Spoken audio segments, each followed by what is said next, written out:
Hi friends, మన తెలుగు దర్శక నిర్మాతలు బాలీవుడ్ మెగాస్టార్ రితిక్ రోషన్తో ఒక స్టేట్ తెలుగు సినిమా చేయాలని భావించారు. అయితే దానికి సంబంధించి బాంబే వెళ్ళి రితిక్ రోషన్ని సంప్రదించిన తర్వాత అందరూ అవాక్కయ్యే విషయం తెలిసింది.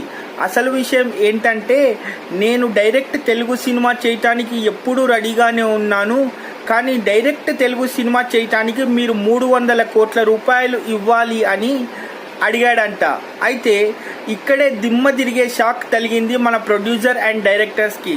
తొలిగి తెలుగు సినిమా కోసమే 300 కోట్లు అడుగుతున్నాడంటే ఇది మన వల్ల కాదు అని చెప్పి వాళ్ళు ఏమీ మాట్లాడకుండా వచ్చేశారంట.